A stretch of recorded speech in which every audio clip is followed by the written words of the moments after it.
Hello everyone, Soulflame here, playing on my Holy Paladin, Paladin. As always, I give you a quick look at my glyphs and talents.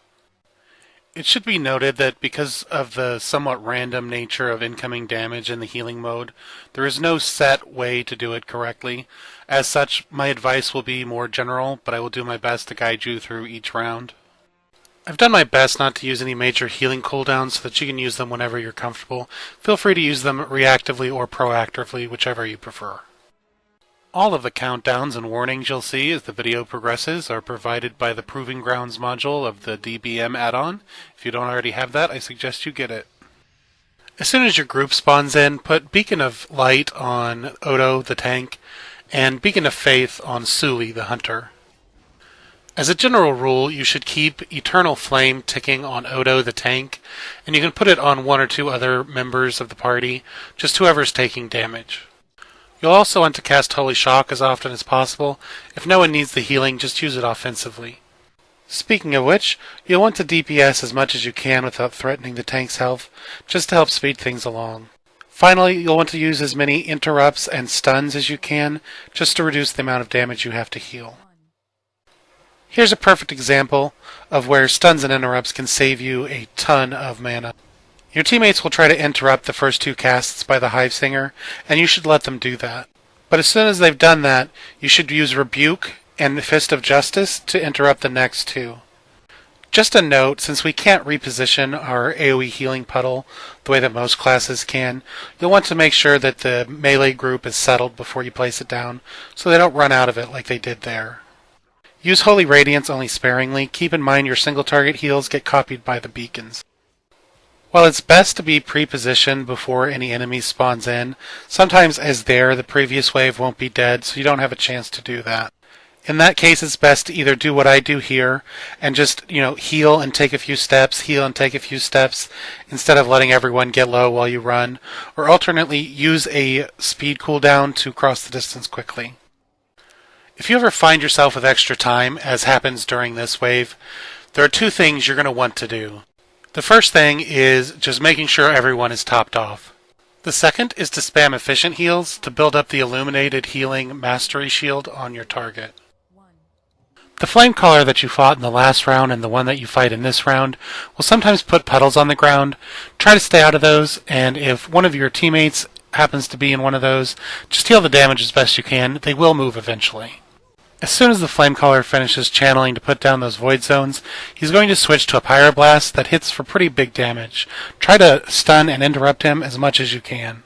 Generally, you're going to want to rely on Holy Light, Holy Shock, and Eternal Flame for as much as you're healing as you can. But if someone's in danger, generally less than 50% health, don't hesitate to go to Flash of Light, especially if it's a beacon target, because 40% of your mana is refunded when you use either Holy Light or Flash of Light on one of those targets. 4, 3, 2, 1.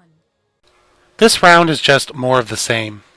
As soon as your teammates have used their interrupt cooldowns, use your interrupt and stun as much as you can to help keep the Hive Singer locked down. If you happen to have several targets in melee range that need healing, use Holy Radiance sparingly. Otherwise, just go to your basic toolkit and try not to get too far behind. If you do, as happens to me here, don't forget Lay on Hands will instantly heal anyone, preferably the tank, to full health. There, I use it right there. So even if it does look like you're about to lose someone, just stay calm, use an emergency cooldown, that's what they're there for.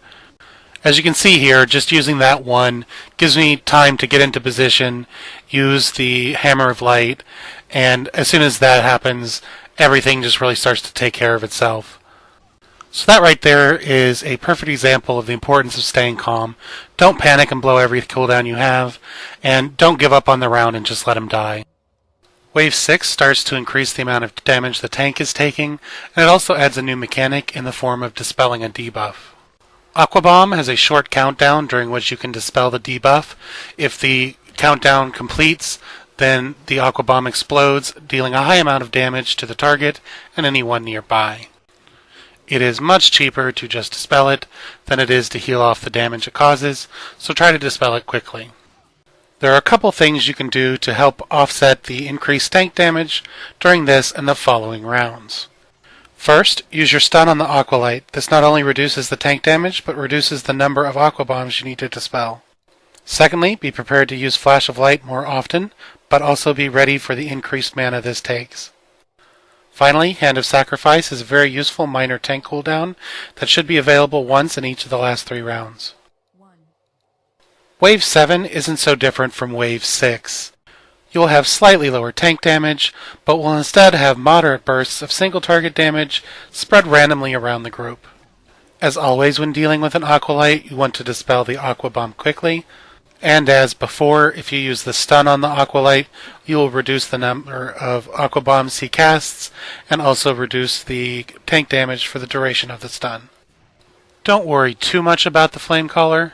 His Pyroblasts don't hit all that hard, and between your 2 beacons and your Eternal Flame, even your single target heals will provide you with pretty good group coverage.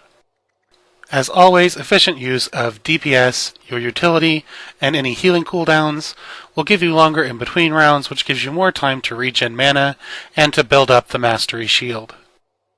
If all has gone well, you will have a full or nearly full mana bar for the final wave.